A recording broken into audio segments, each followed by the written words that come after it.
Hello बच्चा लोग, कैसे हैं आप लोग। उम्मीद है बहुत ही बेहतरीन होंगे। तो आज हम आपके सामने लेके आए हैं डी फार्मा सेकेंड ईयर का एक बहुत ही इंपॉर्टेंट सब्जेक्ट जो है कि फार्माकोलॉजी। इसको पढ़ने से पहले थोड़ा सा मैं आपको इंट्रोडक्शन करा देता हूं, जिसके थ्रू आप ये समझें कि इस सब्जेक्ट में हम लोग पढ़ेंगे क्या। ठीक है, देखिए इसके पहले फर्स्ट ईयर में आप लोगों ने 4 मेन सब्जेक्ट्स पढ़े थे। ठीक है, उसमें से एक था केमिस्ट्री, ठीक है, और एक था सुटिक्स, जिसको फार्मास्यूटिक्स बोल रहे हैं, पूरा नाम नहीं ले रहा हूं मैं, शॉर्टकट में समझा रहा हूं आपको। एक था कोग्नोसी, ठीक है, और एक एचएपी। ठीक है, ये मेन 4 सब्जेक्ट है, हालांकि 5 थे, सोशल फार्मेसी भी था, लेकिन मैं इन 4 पिलर्स के बारे में बात कर रहा हूं। तो देखिए इसमें फार्माकोग्नोसी में आपने क्या पढ़ा कि जितने भी फाइटो कॉन्स्टिट्यूएंट्स पाए जाते हैं, केमिकल्स पाए जाते हैं किसी भी प्लांट या एनिमल में, ठीक है, उसमें कौन कौन से पाए जाते हैं, उसको कैसे निकालते हैं हम लोग। ठीक है, स्टेप 1, उसमें से केमिकल को निकाला हमने यहाँ पर। ठीक है, फिर निकालने के बाद उसमें ढेर सारा केमिकल टेस्ट करके हमने उसको चेक किया कि ये केमिकल क्या हम लोग एज अ ड्रग इस्तेमाल कर सकते हैं क्या, है ना। अगर कर सकते थे फिर हम जा करके कहां पर, सुटिक्स में हमने उसको किसी न किसी डोज का फॉर्म दिया, डोजेस फॉर्म जिसको बोलते हैं, या तो उसका टैबलेट बनाया या कैप्सूल बनाया या फिर कोई और फॉर्म हम दिए। ठीक है, इतना करने के साथ साथ एक अलग सा सब्जेक्ट हमने पढ़ा पूरी बॉडी के बारे में कि पूरा हमारा बॉडी का सेल कैसा होता है, टिश्यू कैसा होता है ना, पूरी बॉडी के बारे में पढ़ा। अब ये चौथा स्टेप, इसके बाद ही इन सब के साथ जब एचएपी मिलेगा, सुटिक्स के बाद दवाई हमने बना लिया, शरीर हमने पढ़ लिया। अब हम लोग सेकेंड ईयर में फार्माकोलॉजी में यही पढ़ने जा रहे हैं कि जो दवाइयां हैं और हमारे शरीर जो है, ये दोनों आपस में इंटरैक्ट कैसे करते हैं। किसी भी बीमारी के इलाज के लिए जो हम लोग दवाइयां कंज्यूम करते हैं, वो दवाइयां एक्चुअली में हमारे शरीर के साथ क्या करती हैं, और हमारा शरीर का जो नॉर्मल नेचर है ना, वो उस तरह से कैसे उस पर एक्ट करता है ना। मींस की interaction of drug to the body और body to the drug. Basically हम लोग फार्माकोलॉजी सब्जेक्ट में यही पढ़ने जा रहे हैं भाई। समझ में आ रहा है। फार्माकोलॉजी में पता ही है फार्माकॉन मतलब क्या होता है, फार्माकॉन मतलब क्या आ जाता है आपका, ड्रग। ठीक है, क्योंकि सेकेंड ईयर में आप तो आपको समझ में आना चाहिए। और लॉजी जो शब्द है ये ग्रीक भाषा के लोगोस शब्द से आया है, जिसका मतलब होता है स्टडी करना। ठीक है, तो फार्माकोलॉजी आपको समझ में सिंपली आ रहा होगा कि एक ये इसी का एक्सटेंडेड फॉर्म है, जो हम लोगों ने यहाँ पर कोग्नोसिस से स्टार्ट किया था और केमिस्ट्री की टेस्टिंग करके सुटिक्स का डोजेस फॉर्म बनाया। डोजेस फॉर्म के बाद फिर उसको हम लोग शरीर में इंजेस्ट करते हैं, तो क्या होता है, ये सारा चीज हम लोग फार्माकोलॉजी में पढ़ेंगे। आई होप आपको थोड़ा बहुत अंदाजा लगा होगा कि हम लोग इस चैप्टर में करने क्या जा रहे हैं भाई। ठीक है, तो चैप्टर 1 हम लोग फार्माकोलॉजी का स्टार्ट कर रहे हैं, जिसमें आपको पता होना चाहिए कि इसमें हम लोग क्या क्या सिलेबस कवर करने जा रहे हैं। ठीक है, देखिए इस डी फार्मा सेकेंड ईयर के चैप्टर 1 में फार्माकोलॉजी के सबसे पहला जो टॉपिक मेन हम लोग को पढ़ना है, जनरल फार्माकोलॉजी पढ़ना है कि फार्माकोलॉजी में बेसिक चीजें क्या है, इसके बारे में हम लोग चर्चा करना है। ठीक है, जैसे मैं सबसे पहले इस चैप्टर में भी पहले टॉपिक के बारे में बात करूं तो क्या है, introduction and scope of pharmacology, कि फार्माकोलॉजी है क्या, इसके बारे में लोग समझेंगे, और उसका स्कोप क्या है। ठीक है, कि फार्माकोलॉजी पढ़ लेंगे तो क्या पाएंगे आप। फिर इसके बाद जब इतना हम लोग पढ़ लेंगे तो हम लोग पढ़ेंगे various routes of drug administration. ठीक है, सबके एडवांटेजेस और disadvantages. Routes of drug administration, drug मतलब दवाई, एडमिनिस्ट्रेशन मतलब खाना लेना, ऐसा मत समझिए। तो कौन कौन से ऐसे रास्ते हैं जिसके थ्रू शरीर में उन दवाई का प्रवेश कराया जा सकता है ना। जैसे कुछ दवाइयां हैं माउथ से खाते हैं कुछ लोग, कुछ दवाइयां हैं जिनको आंख में हम लोग डालते हैं, कुछ दवाइयां जिसको कान में डालते हैं। इस तरह से ढेर सारे रूट्स हैं हमारी बॉडी में जिसके थ्रू हम लोग उस ड्रग को एडमिनिस्टर करते हैं, और हर एक रूट का हम लोग एडवांटेज और डिसएडवांटेज पढ़ेंगे इस सेकंड टॉपिक में। थर्ड टॉपिक दिया ड्रग एब्जॉर्प्शन, कि हम लोग कोई भी दवाई खा लेते हैं तो हमारे शरीर में एब्जॉर्ब कैसे होता है वो, है ना। अब मुंह में रखने का मतलब एब्जॉर्प्शन तो होता नहीं है, वहां से भी हो सकता है। अब डिटेल में हम लोग आगे पढ़ेंगे। तो ड्रग एब्जॉर्प्शन का डेफिनेशन क्या है, कितने तरह का हो सकता है, और कौन कौन से ऐसे फैक्टर्स हैं जो ड्रग एब्जॉर्प्शन को अफेक्ट करेंगे, ये चीजें हम लोग पूरा इसमें ड्रग एब्जॉर्प्शन के अंदर ये सेकंड टॉपिक में पढ़ने जा रहे हैं। थर्ड टॉपिक हम लोग को पढ़ना है बायो अवेलेबिलिटी क्या है ना। बायो अवेलेबिलिटी को शॉर्ट में आप समझिए, और इसके कौन कौन से फैक्टर हैं जो बायो अवेलेबिलिटी को अफेक्ट करेंगे। तो बायो अवेलेबिलिटी मतलब क्या है, कितना भी दवाई आप खाते हैं, अच्छा दवाई छोड़िए, कोई भी फूड जब आप कंज्यूम करते हैं तो क्या, मान लीजिए आपने एक सेब खाया, उसके अंदर मान लेते हैं कि कुछ 10 ग्राम कुछ न्यूट्रिएंट उसके अंदर होना है ना। तो एक सेब खाने के बाद क्या 10 का 10 ग्राम आपको न्यूट्रिएंट मिल ही जाना है, क्या उसका कुछ वेस्ट फॉर्म में नहीं निकलेगा। अगर निकलेगा तो एग्जैक्टली उसका न्यूट्रिएंट में कितना ब्लड में पहुंचा, आपने खाया कितना इससे कोई मतलब नहीं है, ब्लड में कितना पहुंचा ये उसकी बायो अवेलेबिलिटी हो जाएगी। बायो मतलब लिविंग थिंग, समझ रहे हो ना, ब्लड के अंदर पहुंचना। तो इस तरह से बायो अवेलेबिलिटी मतलब the amount of drug which is reach to the blood circulation considered as bioavailability. ठीक है, तो इस चैप्टर में हम लोग ये पढ़ेंगे इस टॉपिक के अंदर। अगला टॉपिक इसका होगा ड्रग डिस्ट्रीब्यूशन। तो अब एब्जॉर्ब हो गया भाई, तो अब वो हर जगह बटेगा, इधर उधर जाएगा, है ना, पूरे शरीर में वो डिस्ट्रीब्यूट होता है, ठीक है, ब्लड के थ्रू। तो उसका भी डेफिनेशन हम लोग पढ़ेंगे और उसके फैक्टर पढ़ेंगे, कौन कौन से फैक्टर इस चीज को प्रभावित कर सकते हैं। फिर हम लोग पढ़ेंगे बायो ट्रांसफॉर्मेशन, कोई भी ड्रग शरीर में जाने के बाद किस किस रूप में चेंज होती है, इसी को हम लोग बायो ट्रांसफॉर्मेशन बोलते हैं। इसका डेफिनेशन पढ़ना है, इसका टाइप्स पढ़ना है, ठीक है, बायो ट्रांसफॉर्मेशन रिएक्शन के टाइप और इसके भी फैक्टर, ठीक है, कौन कौन से ड्रग मेटाबॉलिज्म को हम लोग इसको यहां पर बोलते हैं। बायो ट्रांसफॉर्मेशन को मेटाबॉलिज्म भी कहा जाता है, ठीक है, मेटाबॉलिज्म। फिर इसके बाद आएगा एक्सक्रीशन। एक्सक्रीशन ड्रग का कैसे होता है, मतलब शरीर से निकलेगा कैसी बात, शरीर में दवा जाएगी और जाने के बाद अपना काम करने के बाद उसको बाहर निकलना ही पड़ेगा, ठीक है, हमेशा ही। इसका डेफिनेशन पढ़ेंगे, इसको हम लोग देखेंगे कौन कौन सा रूट्स है जहां से शरीर से बाहर कोई दवाई निकलती है। यहां पर रूट ऑफ ड्रग एडमिनिस्ट्रेशन पढ़े थे हम लोग, यहां पर रूट पढ़ेंगे रूट ऑफ ड्रग एक्सक्रीशन। समझ में आ रहा है क्या आपको? जब इतना पढ़ लेंगे हम लोग तो फिर एक बार हम लोग जनरल मैकेनिज्म्स पढ़ेंगे, कोई भी दवाई कैसे काम करती है और कौन कौन से फैक्टर हैं जो दवाई के काम करने में दिक्कत पैदा कर सकते हैं। तो ये पूरा इस चैप्टर 1 में हम लोगों को कवर करना है भाई, ठीक है क्या? तो मुझे लगता है आपको समझ में आया होगा। बिना समय गवाए सबसे पहला इसका जो यहाँ पर टॉपिक आपने देखा, introduction and scope of pharmacology, है ना, तो ये इसको हम लोग तुरंत स्टार्ट कर लेते हैं। Introduction and scope of pharmacology, जो कि हमारा लेक्चर 1 होगा आज के लिए, ठीक है। सो लेट अस स्टार्ट बिना देर किए हुए। इंट्रोडक्शन ऑफ फार्माकोलॉजी जब हम लोग किया जाए तो हम लोग समझते हैं कि है क्या भाई, ठीक है। तो फार्माकोलॉजी का इंट्रोडक्शन में आपने पढ़ लिया, pharmacology is the science of drug. अब ड्रग में क्या क्या हम लोग पढ़ेंगे, ओरिजिन हो, नेचर हो, प्रॉपर्टीज हो, इफेक्ट्स हो, उसका यूज हो, कहां से वो ड्रग आती है, उसका नेचर कैसा है ना, उसकी प्रॉपर्टीज क्या है, चाहे वो फिजिकल प्रॉपर्टीज, चाहे केमिकल प्रॉपर्टीज, चाहे थेरापेटिक प्रॉपर्टीज के बारे में बात करें, उसके इफेक्ट्स क्या क्या शरीर में मिलेंगे और उसका यूज क्या होगा, है ना, इन सब चीजों के बारे में पढ़ना है। देखिए हमने पहले बताया था फार्माकॉन, इसमें जो एक शब्द मिला है इसका मतलब होता है ड्रग या मेडिसिन होना, और लोगोस का मतलब होता है स्टडी करना। तो फार्माकोलॉजी मतलब क्या हो गया, study of drugs basically. Pharmacology deals with sources of drugs, इसमें हम लोग क्या देखेंगे कि कौन कौन सा ड्रग कहां कहां से सोर्स मिलता है हमको, ठीक है, मतलब वो दवाई कहां से मिल सकती है, चाहे एनिमल सोर्स हो चाहे प्लांट सोर्स हो, आगे हम लोग डिस्कस करेंगे इसमें। और क्या है, डोजेस फॉर्म्स के बारे में हम लोग पढ़ेंगे इसमें, कि टैबलेट, कैप्सूल और कौन कौन से डोजेस फॉर्म में कोई भी दवाई अवेलेबल हो सकती है, as well as routes of administration, उस दवाई को किस किस तरह से हम लोग शरीर में ले सकते हैं, मैकेनिज्म ऑफ एक्शन, उस शरीर में जाने के बाद वो दवाइयां कैसे काम करती हैं, उसका थेरेपेटिक इफेक्ट क्या है। थेरेपेटिक इफेक्ट मतलब क्या है, जैसे हमने कोई दवाई लिया, ठीक है, अब वो फीवर के लिए ले रहे हैं तो फीवर को ठीक करेगा जाकर के, पेन के लिए ले रहे हैं तो पेन को ठीक करेगा जाकर के, है ना, जो ये इफेक्ट हमको दे रहा है इसी को हम लोग थेरेपेटिक इफेक्ट बोलते हैं। मतलब दवाई आपने खाया, पैरासिटामोल सपोज आपने खाया, आपका फीवर ठीक हो गया, इसका मतलब कि उसने अपना थेरेपेटिक इफेक्ट शो किया, ठीक है क्या। एडवर्स इफेक्ट, है ना, कुछ कभी कभी कुछ दवाइयां खाने के साथ साथ ही कुछ अनवांटेड से, अनप्रेडिक्टेड से कुछ आपके शरीर में होने लगता है अचानक से, कभी कभी इचिंग हो जाएगा, कुछ हो जाएगा, कभी कभी वो रेड रेड छोटे छोटे स्पॉट्स पड़ जाते हैं, इनको हम लोग एडवर्स इफेक्ट बोलते हैं।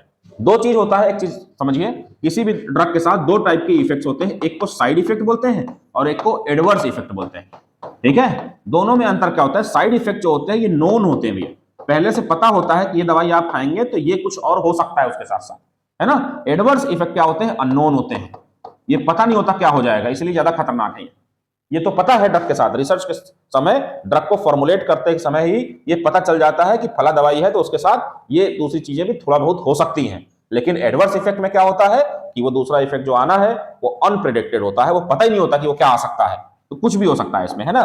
तो यहां पर हम लोग हर ड्रग का एडवर्स इफेक्ट भी पढ़ेंगे और साथ साथ में इंटरैक्शन पढ़ेंगे भैया। इंटरैक्शन का मतलब क्या होता है, देखो कोई भी दवाई आप खाएंगे, जैसे आपने दवाई छोड़िए, खाने के समय आपने सुना होगा कि अगर आप नॉन वेजिटेरियन हैं and you are consuming the fish products और directly fish, so you should not consume any milk और milk related product along with that. क्यों मना किया जाता है, क्योंकि उसको शरीर में जाने के बाद फिर वो क्या करेगा, उसके साथ केमिकल रिएक्शंस इस तरह से होती हैं कि जो कि टॉक्सिन या पॉइजनस कंपाउंड भी हमारे शरीर में बना देते हैं, है ना। इसलिए मछली खाने के बाद कभी भी मिल्क या फिर मिल्क से बने हुए कोई भी पदार्थ को कंज्यूम नहीं करना चाहिए। वो क्या था, वो एक मछली भी क्या था, एज अ फूड वहां कंज्यूम हो रहा है, मिल्क प्रोडक्ट भी क्या है, फूड। उस टाइप के इंटरैक्शंस को हम लोग फूड फूड इंटरैक्शन बोलते हैं, है ना। हमारे सब्जेक्ट में आगे चल करके डिटेल में इस बारे में पढ़ेंगे हम लोग, इंटरैक्शन कितने तरह के हो सकते हैं। जिस तरह से फूड एक दूसरे फूड के साथ इंटरैक्ट करता है जो नुकसान कर सकता है, एक दवाई दूसरे दवाई के साथ भी इंटरैक्ट कर सकती है, एक दवाई किसी खाने के साथ भी इंटरैक्ट कर सकती है। तो these are the different examples of drug food interaction, drug drug interaction and food food interaction. तो इंटरैक्शन का मतलब आप समझ गए होंगे कि और ये सारी चीजें ही हम लोग कहां पर पढ़ेंगे भाई, इसी नाम के सब्जेक्ट में पढ़ेंगे जिसका नाम है फार्माकोलॉजी। तो कुछ आपको अंदाजा लग रहा होगा कि फार्माकोलॉजी है क्या। तो आइए हम लोग आगे देखते हैं कि ये ब्रांचेस ऑफ फार्माकोलॉजी कौन कौन सी भाई, फार्माकोलॉजी में कौन कौन सी ब्रांचेस को हम लोग यहाँ पर पढ़ेंगे जबरदस्त तरीके से। तो देखो एक तो ब्रांच एक क्या हो गया, फार्माको डायनामिक्स हो गया, ठीक है, बहुत इंपॉर्टेंट है। इसमें डायनामिक्स याद रखिए, फार्माको तो ड्रग ही है और ये काइनेटिक्स, ये बार बार आपके सामने आएगी, ठीक है। डायनामिक्स मतलब ड्रग याद करिए, है ना, और काइनेटिक्स मतलब बॉडी याद करिए, ठीक है। डायनामिक्स में हम लोग क्या पढ़ते हैं, study of what a drug does to the body. हमारे शरीर में जब हम कोई दवाई खाते हैं, वो दवाई हमारे शरीर के साथ क्या करती है, उसको हम लोग पढ़ते हैं फार्माकोलॉजी की इस ब्रांच में जिसका नाम है फार्माकोडायनामिक्स। कई बार ये दोनों आपस में कंफ्यूज करते हैं, ठीक है। जैसे मैं फार्माकोकाइनेटिक्स के बारे में बताऊं, इसमें क्या करता है, what body does to a drug, एक दवाई के साथ हमारा शरीर क्या करता है, ठीक है, और शरीर में जाने के बाद दवाई क्या करती है। तो दवाई जो करेगी ड्रग है ना, D for drug, D for dynamic, ठीक है। तो याद रखिएगा, drug does to the body, वो शरीर में दवाई क्या करेगी, इसको हम लोग फार्माकोडायनामिक्स में पढ़ेंगे, और हमारा शरीर उस दवाई के अगेंस्ट में क्या करेगा। अच्छा, हमारा शरीर क्या करेगा भाई, एचएपी में हम लोगों ने पढ़ा कि नॉर्मल मैकेनिज्म हमारे शरीर की क्या है, कोई भी ऐसा मॉलिक्यूल जो हमारे शरीर के कॉन्स्टिट्यूशन में नहीं है, उसके संगठन में नहीं है, तो वो जब मॉलिक्यूल हमारे शरीर में इंसर्ट करता है तो हमारी बॉडी का इम्यून रिस्पॉन्स जागृत होता है और उसको कहीं ना कहीं खत्म करने का या उसको इनहिबिट करने का प्रयास करता है। अब दवाई पहुंचेगी तो उसको भी तो इसके साथ ऐसा कुछ करना चाहिए, है ना। तो शरीर हमारा क्या करेगा उसके साथ, और वो दवाई क्या करेगी फिर हमारे साथ, तभी तो इफेक्ट आएगा, समझे क्या। ये दो मेन ब्रांचेस है, एक फार्माकोडायनामिक जिसमें drug does to the body हम लोग पढ़ते हैं, इसमें बेसिकली हम लोग मैकेनिज्म ऑफ एक्शन पढ़ते हैं कि शरीर में जाने के बाद वो कैसे किस तरह से काम करेगी और क्या काम करेगी, और हमारी बॉडी क्या करेगी। फार्माकोकाइनेटिक्स में हम लोग पढ़ेंगे कि बॉडी क्या करेगी। इसमें हम लोग एडीएमई पढ़ते हैं भाई, फार्माकोलॉजी पढ़ने वाले बच्चे एडीएमई बहुत अच्छी तरीके से जानते हैं। ADME, A for absorption, D for distribution, M for metabolism and E for excretion. कोई भी दवाई हमारे शरीर में जब जाती है तो हमारा शरीर 4 स्टेप में उसके साथ ट्रीटमेंट करता है, ठीक है। हमारा शरीर उस दवाई के साथ 4 स्टेप में पूरी प्रोसेसिंग है। सबसे पहले उसको एब्जॉर्ब कराएगी अपने शरीर में, है ना, फिर उसको हर जगह फैला देगी, डिस्ट्रीब्यूट कर देगी, फिर वो मेटाबोलाइज होगी, अभी हम सबके बारे में डिटेल में पढ़ेंगे। फिर उसको शरीर से मेटाबोलाइज करने के बाद वो शरीर में इफेक्ट्स होगा, फिर उसके बाद जब उसका काम हो जाएगा तो उसको शरीर से बाहर निकालेगी अपना, ये बॉडी का फंक्शन है। और कुछ इससे रिलेटेड भी ये मेन 2 ब्रांचेस हैं, ठीक है, याद रखिएगा। ये दोनों ब्रांचेस क्या है, फार्माकोलॉजी की मेन है। इसके साथ साथ जो अटैच्ड वाली थोड़ी सी है, अप्लाइड बोल सकते हैं आप इसको, फार्माकोलॉजी की एक ब्रांच है फार्माकोथेरापेटिक्स, जो आपके इसमें डी फार्मा सेकेंड ईयर में एक अलग से सेपरेट सब्जेक्ट के रूप में दिया गया है ना, फार्माकोथेरापेटिक्स आप पढ़ते हैं। तो फार्माकोथेरापेटिक्स एक्चुअली फार्माकोलॉजी का ही पार्ट है। इसमें हम लोग पढ़ते क्या है, application of drug in treatment of disease. कोई भी डिजीज का ट्रीटमेंट कर रहे हैं तो उसमें दवाई को कौन कौन सी दवाई को किस तरह से अप्लाई किया जाएगा, ये हम लोग इस फार्माकोथेरापेटिक्स में पढ़ते हैं। एक क्लिनिकल फार्माकोलॉजी है जिसमें हम लोग पढ़ते हैं कि ये study of drug in humans, ठीक है, ह्यूमंस में ड्रग की स्टडी की जाती है तो क्लिनिकल फार्माकोलॉजी कहलाते हैं, जिसमें क्लिनिकल ट्रायल्स की बात करते हैं, एफिकेसी के बारे में बात करते हैं और सेफ्टी के बारे में बात करते हैं। जब भी कोई नई दवाई बनाई जाती है, मार्केट में आती है, तो उसके लिए ह्यूमन ट्रायल्स या फिर ढेर सारे दूसरे लैब एनिमल पे ट्रायल किया जाता है।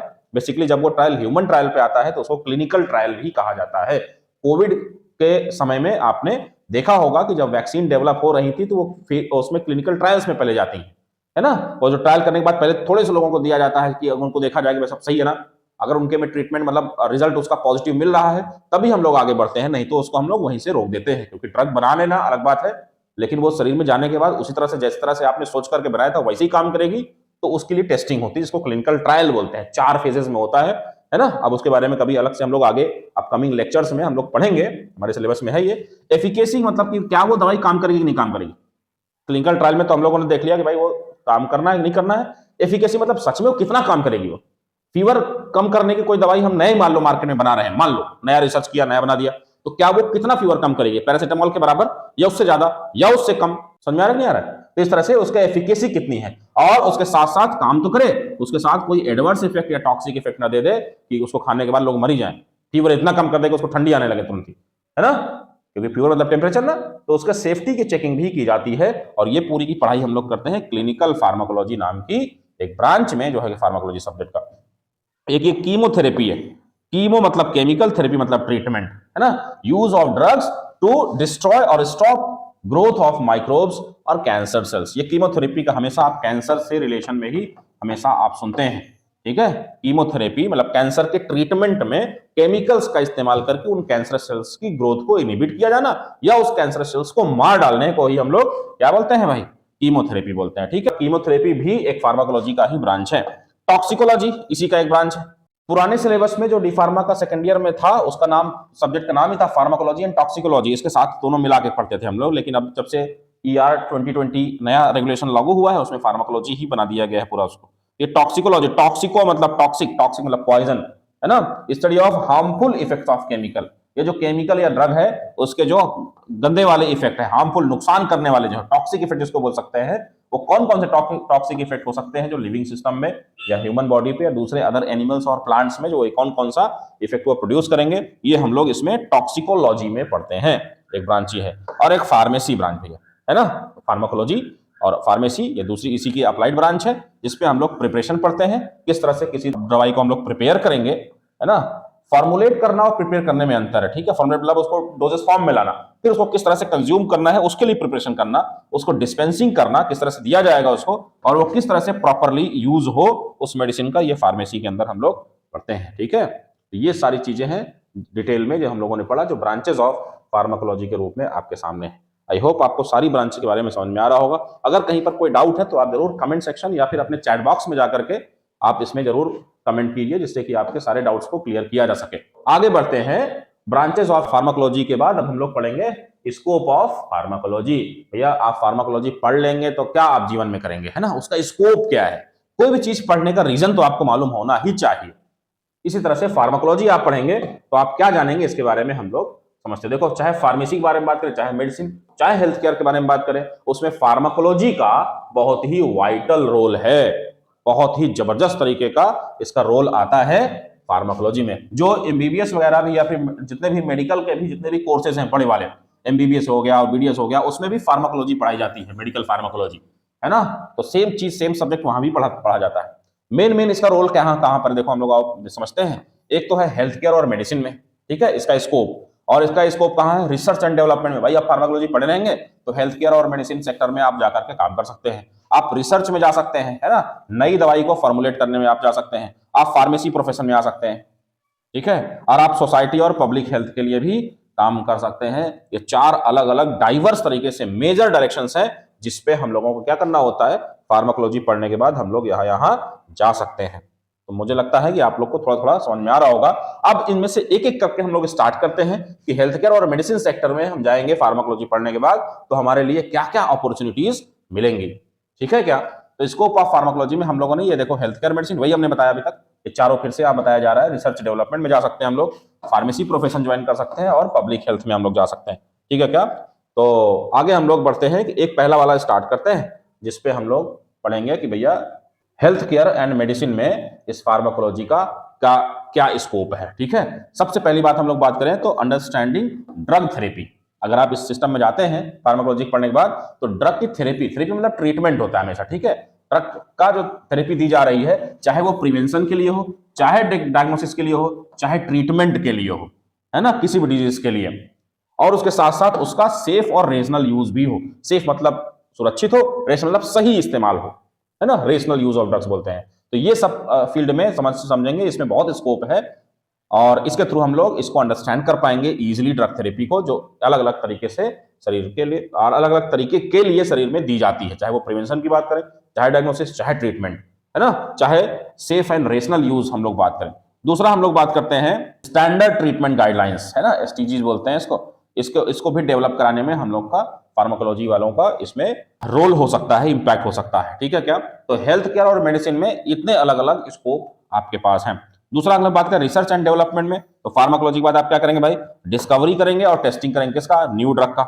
नई ड्रग की डिस्कवरी भी कर सकते हैं और उसका टेस्टिंग में भी आप इन्वॉल्व हो पाएंगे, ठीक है क्या। टेस्टिंग मतलब यहाँ पर क्लिनिकल टेस्टिंग के बारे में बात करें, यस, कि वो हमारे बॉडी में जाने के बाद क्या वो काम करेगी कि नहीं करेगी, इसके बारे में भी आप फार्माकोलॉजी पढ़ने के बाद जा सकते हैं। ड्रग स्क्रीनिंग कर सकते हैं आप, और pre clinical and clinical trials भी कर सकते हैं, ठीक है। ड्रग स्क्रीनिंग मतलब ड्रग को अलग अलग तरीके से उसको स्क्रीन आउट करना, और जब उसको फाइनल क्लिनिकल जब ट्रायल के लिए जाता है उसके पहले प्री क्लिनिकल स्टडीज होती हैं ढेर सारी, है ना, जो लैब में होती है directly without using any organism, या फिर लिविंग ऑर्गेनिज्म या ह्यूमन, कुछ भी ऐसा नहीं इस्तेमाल करते। तो खाली लैब में तमाम टेस्ट हैं, उसको प्री क्लिनिकल स्टडीज बोलते हैं। जब क्लिनिकल ट्रायल्स के लिए हम लोग जाते हैं तो वहां पर भी फार्माकोलॉजी का बहुत ज्यादा रोल आता है।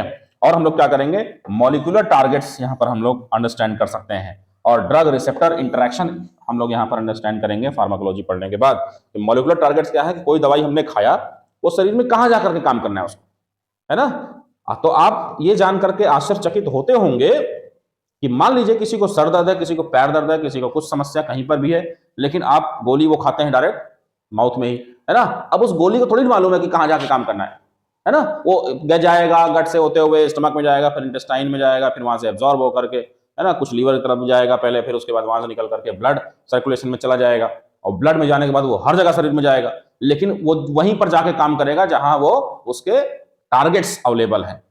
ठीक है, चाहे उसको रिसेप्टर हम लोग बोल सकते हैं, उसके रिसेप्टर अवेलेबल हैं, और रिसेप्टर पे जाने के बाद फिर वहां पर ये इंटरेक्शन होना जरूरी है, ड्रग का मुलाकात होनी पड़ेगी उस रिसेप्टर से, तभी सिर्फ वहीं पर जाकर के वो काम करेगी।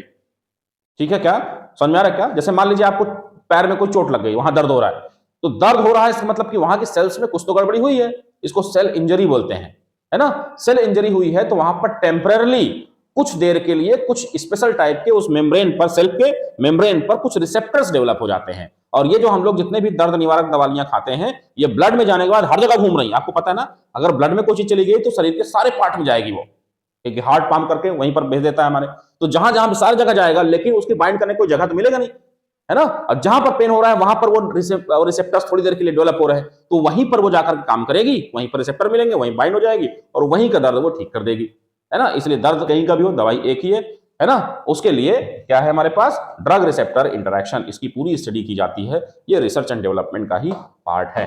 समझ में आ रहा है क्या आपको? ये दो एरिया में हम लोगों ने अभी तक पढ़ा स्कोप इसका, एक हेल्थ केयर और मेडिसिन में, और दूसरा रिसर्च एंड डेवलपमेंट में। अब तीसरा हम लोग पढ़ने जा रहे हैं कि ये फार्मेसी प्रोफेशन में फार्माकोलॉजी पढ़ने के बाद आप क्या कर सकते हैं। So you can decide the basis of dispensing and compounding medicine, है ना। आप किसी को डिस्पेंस भी कर सकते हैं और कंपाउंडिंग कर सकते हैं मेडिसिन की, है ना। You can give the guidance on doses, side effects and interaction. आपको क्योंकि डोज के बारे में पता है कि कितना, कौन सी मात्रा में, कितनी मात्रा में कौन सी दवाई लेनी चाहिए, और उसके साइड इफेक्ट क्या है, और उसके इंटरेक्शन क्या है, तो आप कहीं पर भी गाइडेंस प्राप्त कर सकते हैं या दे सकते हैं लोगों को। रोल ऑफ फार्माकोविजिलेंस, है ना। फार्माकोविजिलेंस ये फार्माकोलॉजी का एक बहुत ही अच्छा स्कोप है। फार्माकोविजिलेंस टीम में आप जा सकते हैं, जहां पर ड्रग सेफ्टी की मॉनिटरिंग करते हैं लोग। ये गवर्नमेंट बॉडी होती है ना। जैसे आप समझते हैं कि खाने से रिलेटेड एक फूड इंस्पेक्टर होता है ना, और ड्रग से उसकी सेफ्टी एफिकेसी के लिए क्या होता है, एक ड्रग इंस्पेक्टर होता है। एक फार्माकोविजिलेंस टीम भी होती है कि ड्रग जो मार्केट में चल रही है, क्या वो सेफ है कि नहीं सेफ है, कि कुछ भी कोई कंपनी धोखाधड़ी कर रही है ना मार्केट में, तो उस टाइप की दवाइयों को पकड़ने के लिए पूरी टीम होती है गवर्नमेंट की। वो डिपार्टमेंट ही अलग है, उसको फार्माकोविजिलेंस डिपार्टमेंट बोलते हैं। विजिलेंस मतलब कुछ समझ में आ रहा है, विजिलेंट लोग उसमें होते होंगे। ये फार्माको मतलब ड्रग, जहां भी फार्माको आएगा मतलब ड्रग की बात करेंगे, तो ड्रग के लिए विजिलेंट लोग, मतलब समझ रहे हो, है ना। ये चीजें हैं, ये फार्मेसी प्रोफेशन में आप यहाँ पर अपना योगदान दे सकते हैं। और एक सोसाइटी और पब्लिक हेल्थ के लिए आप क्या करेंगे, देखो भाई, तो आप क्या करेंगे, रेशनल यूज ऑफ मेडिसिन के बारे में बताएंगे, जिसको आयुम बोलते हैं, rational use of medicine. Rational मतलब सटीक दवाई ही दिया जाए, ठीक है। अभी इसके बारे में फार्माकोथेरापेटिक में आप बहुत सारा आपके डिटेल में उसके सिलेबस में है, जब हम लोग वहां पहुंचेंगे तो वहां भी पढ़ाएंगे आपको, ठीक है क्या। तो रेशनल यूज ऑफ मेडिसिन हो, जो दवाई का सही इस्तेमाल हो, ठीक है क्या। Control of anti microbial resistance, ये बहुत बड़ी चीज है, ठीक है। इसको भी हम लोग कंट्रोल कर सकते हैं। एंटी माइक्रोबियल रेजिस्टेंस कहीं पर भी बड़ी आसानी से डेवलप हो जाता है। ये है क्या, समझते हैं हम लोग। देखो, एंटी मतलब तो समझ रहे हो, एंटी मतलब अगेंस्ट में जो काम करे, है ना, अपोजिट में जो काम करे। और माइक्रोबियल मतलब माइक्रोब, माइक्रोबियल का मतलब क्या है, माइक्रोब का, और माइक्रोब क्या है, माइक्रो ऑर्गेनिज्म। ऐसे वो छोटे छोटे जीव जो हमको नेकेड आई से नहीं दिख रहे हैं, जैसे कि बैक्टीरिया हो, वायरसेस हो, है ना, और तमाम फंगस हो जो यूनिसेलर वाले बहुत छोटे वाले हैं, उनको मिलाकर के माइक्रोब या हिंदी में सूक्ष्म जीव बोलते हैं इनको, बहुत सूक्ष्म जीव वाले हैं, है ना। जब ये हमारे शरीर पे, इनको हम कोई दवाई देते हैं, इनको हमारे शरीर पे अटैक करेंगे, इनको ठीक करने के लिए हम क्या करेंगे, दवाइयां खाएंगे। तो धीरे धीरे ये माइक्रोब भी क्या करते हैं कि सेम दवाई अगर आप बार बार देते रहेंगे तो इनके अंदर क्या हो जाता है, ये भी तो अपने आप को सर्वाइव करना चाहते हैं, है कि नहीं। तो जब ये सर्वाइव करने चाहेंगे तो अपने अंदर ये रेजिस्टेंस डेवलप कर लेते हैं, उस पर्टिकुलर कंपाउंड से, उस दवाई से लड़ने की क्षमता इनके अंदर डेवलप हो जाती है। समझे क्या। जैसे आप अभी हैं, आपको कोई मान लीजिए ढेर सारे बच्चे हैं, उसमें से किसी एक बच्चे को एक थप्पड़ जड़ दिया जाए, है ना, तो हो सकता है उसको कुछ देर समझ में ना आए कि भाई क्या हो गया, ऐसा काहे मार दिया गया हमको, है ना। लेकिन उसको एक दिन मारा गया, चलो ठीक, अच्छी बात है, वो बुरा मानेगा, गुस्सा आएगा, जो भी हो सकता है, बहुत ज्यादा बुरा लग सकता है, और बेइज्जती तो पल भर एकदम से उसके अंदर आ जाएगा ना भावना की, बहुत ज्यादा बेइज्जती हो गई। लेकिन फिर उसके बाद अगर उसको सेकंड डे भी मारा जाए सेम टू सेम, तो अभी बेइज्जती होगी, है ना, लेकिन कल वाले से थोड़ा कम होगी। तो भाई कल मार खा चुके, एक बार जब इज्जत लूट गई तो फिर क्या ही बेइज्जती, है कि नहीं। फिर उसके बाद लगातार अगर ऐसे हफ्ते 10 दिन 15 दिन 20 दिन तक किया जाए, उसके बाद वो व्यक्ति कैसा हो जाएगा, उसको जब 1 महीने के बाद जब फिर से नया महीना के फर्स्ट डे आकर उसको मारने जाया जाएगा, बोलेगा अरे क्या बेइज्जती इसमें होना है, भाई रोज लात खाते हैं, उसमें क्या दिक्कत है ना। इसका मतलब कि उस मार के प्रति, उस बेइज्जती के डर के प्रति अब उस व्यक्ति के अंदर क्या हो गया है, रेजिस्टेंस डेवलप हो गया है ना। अब उसका असर नहीं पड़ने वाला है उसके ऊपर, समझ में आ रहा है क्या। कितना भी आप मारिए सुना लीजिए, कोई दिक्कत नहीं है, शुरुआत में उसके पास असर करेगा, लेकिन उसके बाद उसका असर करना बंद कर देगा। इस तरह से हर माइक्रोब उस दवाई के अगेंस्ट में हमेशा ही क्या कर लेता है, रेजिस्टेंस डेवलप कर लेता है अपने अंदर। जब रेजिस्टेंस डेवलप कर लेगा तो कुछ और सजा फिर इसको दी जाएगी, है ना, वो सेम दवाई से अब नहीं मानेगा ये। इसीलिए मार्केट में अलग अलग लेवल की, अलग अलग तरह की, मल्टीपल डाइवर्स में एंटीबायोटिक्स दवाइयां हैं। अगर एक ही एंटीबायोटिक से सब सारे कीड़े मर रहे होते तो क्या दिक्कत होता भाई, समझ में आ रहा क्या। इस तरह से ये एंटी माइक्रोबियल रेजिस्टेंस को भी हम लोग कंट्रोल कर सकते हैं कि भाई इतना इस तरह से ना जाए, क्योंकि आप फार्माकोलॉजी पढ़े रहेंगे तो अलग अलग तरीके की दवाई बनाएंगे, हल्का हल्का कुछ चेंज करते रहेंगे उसमें, जिससे कि वो सेम ना समझ पाए। समझ में आ रहा क्या। मास ड्रग एडमिनिस्ट्रेशन एपिडेमिक्स, ये तो आपने बहुत ज्यादा देखा होगा। एपिडेमिक्स और पैंडेमिक आपने सुना होगा, है ना। अभी अपने यहाँ जो कोविड-19 आया, चाइना से शुरुआत हुई थी उसकी, तो जब तक वो चाइना में ही वो बीमारी थी तब तक उसको एपिडेमिक कहा गया, है ना, या एंडेमिक भी बोलते हैं उसको। वो जब एंडेमिक होता है खाली छोटी जगह पे थोड़ा बढ़ता है तो उसको क्या बोलते हैं, एपिडेमिक बोलते हैं, और जब वो पूरे दुनिया में छा जाए उसको पैंडेमिक बोलने लगते हैं हम लोग, समझे।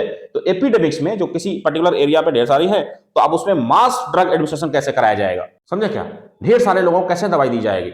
अगर आपको याद हो तो ऋतिक रोशन की एक मूवी आई क्रिस, जिसका एक थर्ड पार्ट आया क्रिस 3, ठीक है, जिसमें ढेर सारी मूवीज में सीन आए, लेकिन उसमें एक जगह था जिसमें विवेक ओबराय का जो कैरेक्टर था काल करके, तो उसने कोई वायरस छोड़ दिया था, जहां पर इंडिया की बात उसमें दिखाई जा रही थी कि इंडिया में हर जगह लोग वायरस से त्रस्त हो रहे थे।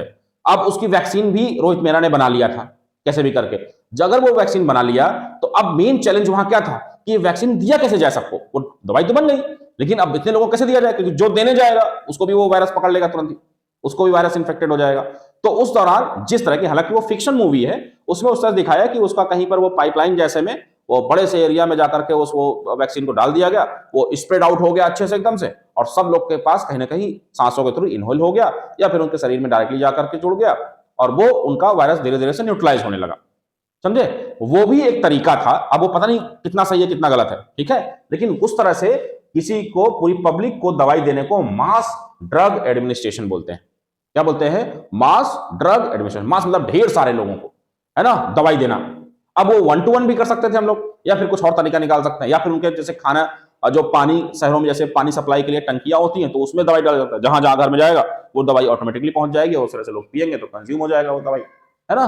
तो इस तरह से कुछ भी कर सकते हैं हम लोग। तो एपिडेमिक्स में मास ड्रग एडमिनिस्ट्रेशन के बारे में यहाँ पर चर्चा की जाती है, और नेशनल हेल्थ प्रोग्राम में आप सपोर्ट कर सकते हैं, जैसे national rural health mission NRHM चलता था अपने यहाँ पर, ठीक है, अभी भी चलता है, ठीक है, NRHM, ठीक है, नेशनल रूरल हेल्थ मिशन, राष्ट्रीय ग्रामीण स्वास्थ्य मिशन ऐसे करके चलता था, जिसमें आप वॉलंटरली कहीं पर भी कोई भी व्यक्ति काम कर सकता था, क्योंकि आप फार्माकोलॉजी पढ़े हैं तो आप एक्सपर्ट हैं उस ड्रग के, तो ये सारी चीजें भी आप यहाँ पर प्राप्त कर सकते थे। तो मुझे लगता है आपको तमाम चीजें समझ में आया होगा कि ये स्कोप क्या क्या है ना। स्कोप पढ़ने के साथ साथ ही हम लोग को ये फार्मेसी एजुकेशन में फार्माकोलॉजी का क्या इंपॉर्टेंस है इसको हम लोग समझा जाए, क्योंकि फार्माकोलॉजी बेसिकली ये MBBS के सिलेबस में होता है, लेकिन फार्मेसी एजुकेशन में इसको क्यों जोड़ा गया, उसकी जरूरत क्या है इसमें समझा जाए। It provides scientific foundation for understanding drugs. किसी भी ड्रग को समझने का मतलब उसको ड्रग किस तरह से बनी है, कैसे काम करेगी, क्या करेगी, कैसे शरीर से निकलेगी, उस सब के लिए जो साइंटिफिक प्रूफ मिलता है वो इसी सब्जेक्ट को पढ़ने के बाद ही मिलता है ना, कि कोई दवाई शरीर में जाएगी तो कैसे काम करेगी वो। It helps in counselling patients about proper drug use. सही तरीके से किसी दवाई का इस्तेमाल हो, उसके लिए पेशेंट को काउंसिल करने के लिए आप लोग जो काउंसिल करेंगे इन फ्यूचर, ठीक है, उसके लिए फार्माकोलॉजी पढ़े रहेंगे तो आप अच्छे से कॉन्फिडेंटली बता पाएंगे। कोई दवाई आप मेडिकल स्टोर पे बिना पढ़े लिखे मान लीजिए बैठे, कोई पेशेंट आया या फिर उनके अटेंडेंट आए, उन्होंने कहा कि भैया ये दवाई दे दो, तुम दे दिए, बोले भैया एक दवाई कैसे काम करती है शरीर में, अब तुम ब्लैंक, क्योंकि तुमने पढ़ा ही नहीं कैसे काम करती, तो बोले ले जाओ डॉक्टर साहब लिखे सब सही है। लेकिन अगर आपको जानकारी है तो आप उसको अच्छे से काउंसिल कर पाएंगे, उसको बता पाएंगे, जिससे कि वो आपका रेगुलर कस्टमर बन जाएगा, सही समझाते हैं आप तो। Also enables recognition of adverse effect and drug interaction. Adverse effect बता दिए, अनचाहा जो प्रभाव कोई दवाई हमारे शरीर में दिखा रही है और कोई दवाई दूसरी दवाई के साथ तो नहीं इंटरेक्ट कर रही कहीं पर भी। आप सुनते होंगे जब भी कभी आप दवाई लेने जाएं रैंडम बिना डॉक्टर के आप जाएंगे तो डॉक्टर साहब के पास जाएंगे तब भी वो पूछेंगे क्या कोई दवाई पहले से चल रही है क्या तुम्हारी, है ना। जैसे कोई किसी को डायबिटीज होता है उसकी दवाइयां चल रही होती, जैसे कोई महिला प्रेग्नेंट है तो उस समय नॉर्मल दवाई जिस तरह से नॉर्मल तरीके से खाना चाहिए, प्रेगनेंसी के समय तमाम दवाइयां नहीं खानी चाहिए, नहीं तो अंदर उसको एम्ब्रियो को दिक्कत हो जाती है। क्यों डॉक्टर साहब पूछते हैं कि भाई कोई ऐसी समस्या तो नहीं है, कोई डायबिटीज तो नहीं है, कोई हार्ट की दवाई तो नहीं चल रही तुम्हारी, या फिर क्योंकि जो दवाई देने जा रहे हैं हो सकता है वो जो पहले से दवाई चले उसके साथ कुछ इंटरेक्शन हो जाए, कुछ और गंदा हो जाए, कुछ और खराब हो जाए। तो फिर अगर ऐसा दवाई के साथ हो रहा है तो फिर वो दवाई ना दे करके डॉक्टर साहब उसका दूसरा अल्टरनेट आपको सजेस्ट करेंगे। समझ में आ रहा है क्या। तो अच्छे से ड्रग इंटरेक्शन समझना और एडवर्स इफेक्ट समझना, इसका भी एक पहचान मिलती है फार्माकोलॉजी पढ़ने के साथ जो फार्मेसी एजुकेशन में शामिल किया गया है। It is also essential for pharmaceutical industry हो चाहे रिसर्च हो, उसके लिए भी जरूरी है, चाहे हॉस्पिटल प्रैक्टिस हो, ठीक है। इंडस्ट्री में जब आप काम करेंगे, इंडस्ट्री का मतलब यहाँ पर है जहां पर दवाइयां बन रही होती हैं, है ना, वो मैन्युफैक्चरिंग इंडस्ट्री के बारे में बात कर रहे हैं हम लोग, है ना। बड़ी बड़ी फैक्ट्री में ढेर सारी टैबलेट एक साथ बन रही हैं, तो वहां पर भी फार्माकोलॉजी पढ़े रहेंगे आप, तो वहां पर भी आपको समझ में आएगा सब चीजें। तो इसी के थ्रू फार्माकोलॉजी से ही जान पाएगा कोई भी व्यक्ति कि फार्मास्यूटिकल इंडस्ट्री में कौन कौन सी टेस्टिंग किस तरह से होकर के वो ड्रग फॉर्मुलेट हो रही है एक्चुअली में, और वो सच में उस तरह से बन रहा है कि नहीं बन रहा है। और अगर नई दवाई खोज रहे हैं हम लोग तो रिसर्च फील्ड में भी काम आएगा कि नई दवाई जब खोज रहे हैं तो किस किस तरह से शरीर में काम करती है, आपको पता होगा तब तो आप जान पाएंगे ना भाई। अभी तो फिलहाल डी फार्मा में आप हैं, लेकिन अगर आप हायर स्टडीज में जाते हैं, जैसे बी फार्मा करते हैं या एम फार्मा करते हैं, इसके बाद आप रिसर्च डेवलपमेंट में जाना चाहते हैं, कोई साइंटिस्ट बनना चाहते हैं, तो क्या करेंगे आप भाई, इसका तो नॉलेज होगा तभी तो आप कर पाएंगे उधर। समझ में आ रहा क्या। तो इस तरह से इसको हम लोग करते हैं। हॉस्पिटल प्रैक्टिस मतलब हॉस्पिटल्स में जो फार्मासिस्ट होते हैं, है ना, उनको भी फार्माकोलॉजी आनी ही चाहिए, उनको पता होगा तो उनका एक सोशल बिल्डअप अच्छा होगा, ऐसा समझो, ठीक है। सोसाइटी में अच्छा नाम होगा, पेशेंट आपके पास ज्यादा आएंगे दूसरे के यहाँ जाने के बजाय, ठीक है, जिससे कि आपका बिजनेस भी थोड़ा अच्छा चल सकता है अगर आप उस पेशे में हैं तो। So these are the importance of pharmacology in pharmacy education, ठीक है क्या। ये चीजें हम लोगों ने अभी तक जाना, पूरे जितना भी लेक्चर 1 में अभी तक हमने आपको पढ़ाया उसको अगर मैं समराइज कर दूं, एकदम से निचोड़ उसका निकालूं, तो क्या है, देखो फार्माकोलॉजी क्या है भाई, अभी तक हमने यही पढ़ा ना कि pharmacology is a science of drug and there interaction with living system. हमारे लिविंग सिस्टम में कोई दवाई किस तरह से है उसके सारे दवाई के बारे में पढ़ना, और वो दवाई में इंटरैक्ट कैसे करती है हमारे शरीर के साथ, वो दवाई हमारे शरीर के साथ इंटरैक्ट कैसे करती है, इसके बारे में हम लोगों ने जाना। इसके दो मेन एस्पेक्ट हैं, एक फार्माकोडायनेमिक है ना, कि दवाई हमारे शरीर के साथ क्या करती है, एक फार्माकोकाइनेटिक है जो शरीर हमारे इसके साथ क्या करती है। और इसी में हम लोगों ने पढ़ा कि इसी में 4 होते हैं ADME, एब्जॉर्प्शन, डिस्ट्रीब्यूशन, मेटाबॉलिज्म और एक्सक्रीशन, इसी के अंदर हम लोगों ने पढ़ा अभी तक। एंड स्कोप हम लोगों ने पढ़ा कि स्कोप इसका क्या क्या है फार्माकोलॉजी का। मेडिसिन में हम लोगों ने देखा, रिसर्च में देखा, फार्मेसी प्रैक्टिस में देखा, और पब्लिक हेल्थ में हम लोगों ने इसका स्कोप देखा अभी तक। 4 subjects for pharmacist to ensure safe, effective and rational use of drug. ये सारी बात से निकल के आया कि भैया फार्मासिस्ट के लिए चाहे वो सेफ्टी पढ़ रहा हो, चाहे इफेक्टिव ड्रग इस्तेमाल कर रहे हो, चाहे रेशनल यूज ऑफ ड्रग्स के बारे में बात करें, तो ये फार्माकोलॉजी क्या है, एक मेन सब्जेक्ट है, ठीक है। मेन सब्जेक्ट के तौर पर ये हमेशा फार्मेसी में डील होता है। So this is all about the lecture 1 of this chapter 1, ठीक है। आगे के लेक्चर्स में हम लोग पढ़ेंगे कि रूट्स ऑफ ड्रग एडमिनिस्ट्रेशन क्या होते हैं अलग अलग। जितना भी हमने अभी तक पढ़ाया, इसमें से अगर कोई भी डाउट हो तो जिस भी प्लेटफॉर्म पे आप ये वीडियो देख रहे हैं, उस प्लेटफॉर्म में कमेंट करने के तरीके में आप अपने डाउट्स को कमेंट कीजिए, जिससे कि आपको उसका तुरंत ही सॉल्यूशन मिल पाए, ठीक है क्या। ठीक है, तो मुझे लगता है आपको समझ में आया होगा। तो फिलहाल अभी के लिए इतना ही, मिलते हैं इस सीरीज की नेक्स्ट वीडियो में। तब तक के लिए थैंक यू, गुड लक।